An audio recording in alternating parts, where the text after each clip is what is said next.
So the Game Awards have been and gone, and wow, did we get to see a lot. It was of course quite content heavy, with nearly 5 minutes of gameplay featured at the Game Awards, and of course the second briefing of the Andromeda Initiative orientation.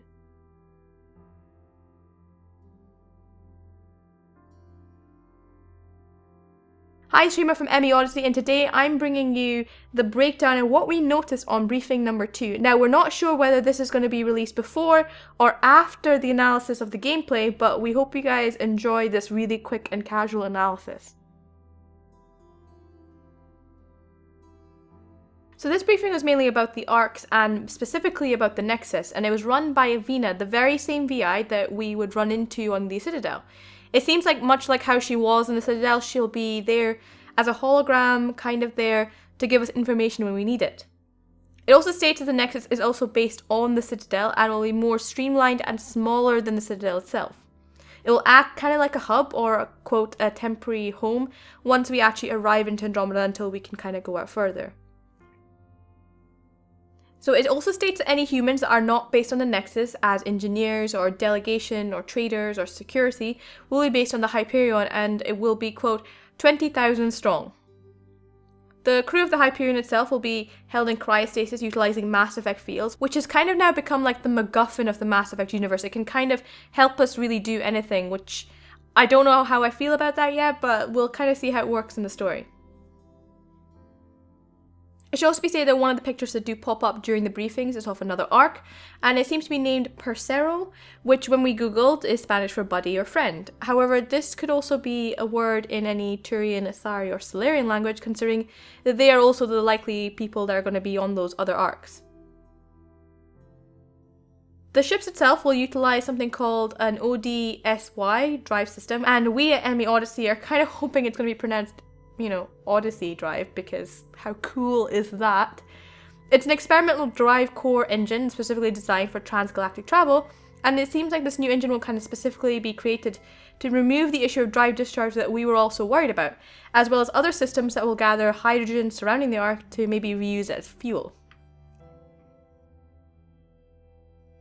The Arc and Nexus will rendezvous at a specific location in the Helios cluster, something that we kind of know goes wrong because of Game Informer.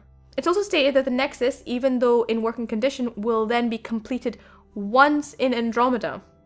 The Arcs will then join and dock into the Nexus to provide it, quote, additional power and storage.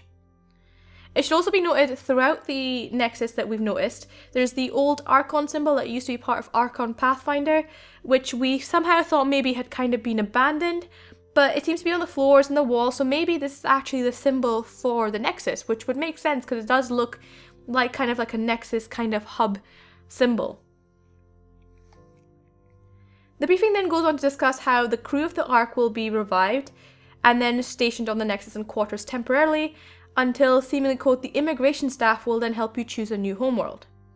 It then states that the Pathfinders are required to go out and establish these worlds, and then meanwhile the crew of the Nexus will kind of be on standby. It shows us different images of the Nexus that kind of match those original 2014 concept art, and it does look very similar to the Citadel because it's probably based on that. There's also apparently archives that will kind of detail the information of the Milky Way galaxy for future generations, and it does look quite similar to the archives in the Citadel that we saw in the Citadel DLC, which is quite cool. And then I think the most interesting information is that we get to see the information on the leadership of the Nexus. So it shows us 3 key figures. We don't get to see faces, we just kind of get to see names and information. The first is the Director of Colonial Affairs, Foster Anderson. Apparently someone who oversees all colonization efforts. Kind of seems like maybe they'll be one of the really high ups, if not the highest up. And it also seems that possibly they're maybe in charge of the Pathfinders in some way. And the name itself, I feel, kind of looks like it's going to be human. Then there's the Nexus Superintendent, Nakmor Kesh. And it's a female Krogan, which, thank God, because after the gameplay footage, we also know that there are Turian females as well. And it's nice to see that they're actually going to get a lot bigger of a part in this new game. It's established that Nakmor Kesh is part of the engineering team that's tasked to keeping the Nexus up and running. And finally, the Nexus Security, Sloane Kelly, an Alliance officer who's responsible kind of for all the security tasks on the Nexus, and she is discussed in the Game Awards gameplay as a person of interest for Ryder, as well as apparently someone who has a fairly confrontational history with the Alliance. So from this briefing, the main thoughts are that, like we guessed quite early on, the Nexus will look and feel like the Citadel in some sense. It will be our hub, it'll have a very similar architecture and aesthetic, as well as it will have Ravina. We also got more details about the mission itself, some names of who we may encounter the Nexus, possibly another arc, as well as some small glimpses into the tech. So what do you think about our new home, or basically our temporary home in the Andromeda Galaxy? Is there anything you've noticed in the orientation video that we've missed? Let us know in the comments below, and I apologise if this video is a bit rushed or a bit sloppy. Hopefully you guys got the key points of the analysis, and hopefully you'll get both of them throughout the weekend. We're trying to get them out for you. As usual, if you like this video, please like and subscribe, and please share this video to help the channel grow. Thank you so much for bearing with us, and I'll see you next time.